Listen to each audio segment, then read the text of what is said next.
O'zbekiston Respublikasi Vazirlar Mahkamasining 2011-yil 26-dekabrdagi O'zbekiston Respublikasi hududidagi avtomobil yo'llarida xavfsizlikni ta'minlash va tashkil etish chora-tadbirlari to'g'risidagi qarorida og'ir vaznli transport vositalarining o'qlari soniga nisbatan umumiy yuk me'yorlari belgilangan.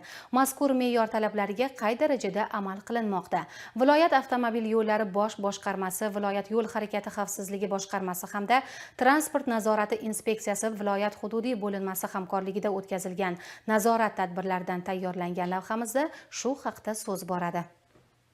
Buxoro viloyati hududida jami 4004 kilometr umumfoydalanishdagi avtomobil yo'llari mavjud bo'lib, shundan 444 kilometr xalqaro, 1204 kilometr davlat va 2356 kilometr mahalliy ahamiyatdagi avtomobil yo'llarini tashkil etadi.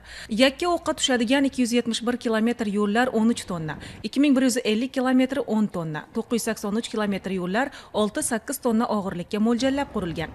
Ushbu talablarga qay darajada amal qilinayotganligi yuzasidan hamkorlikda nazorat tadbirlari amalga oshirildi.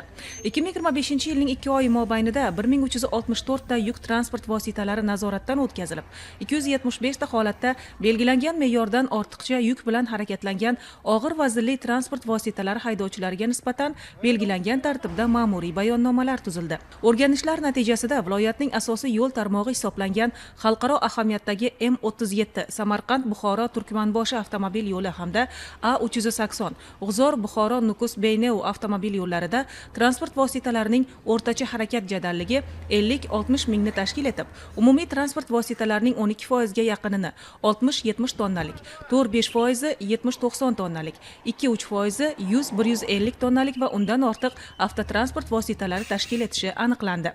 Belgilangan me'yordan ortiq yuklar bilan harakatlangan ana shunday transport vositalari ta'sirida yo'llarda turli xildagi cho'kishlar, siljishlar va g'ildirak izlari keskin ko'payishiga hamda avtomobil yo'llaridagi mavjud ko'priklar, ularning plitalari sinishiga sabab bo'lyapti. Bu o'z navbatida yurtimizga tashrif buyuruvchi xorijiy va mahalliy sayyohlar hamda aholining haqli e'tirozlariga sabab bo'lmoqda. Hozirda katta mablag'lar evaziga ta'mirlanayotgan M37 avtomobil yo'lining Vobkent va Buxoro tumanlari hududidagi ko'priklar ana shunday og'ir yuklarning ta'siri oqibatida yaroqsiz holga kelgan. Shu o'rinda og'ir vaznli transport vositalari haydovchilariga eslatma: amalda belgilangan me'yordan ortiqcha yuklar bilan harakatlanish ma'muriy javobgarlikka sabab bo'libgina qolmay, avtomobil yo'llari va ko'priklarning muddatidan oldin yaroqsiz holga kelishiga sabab bo'ladi.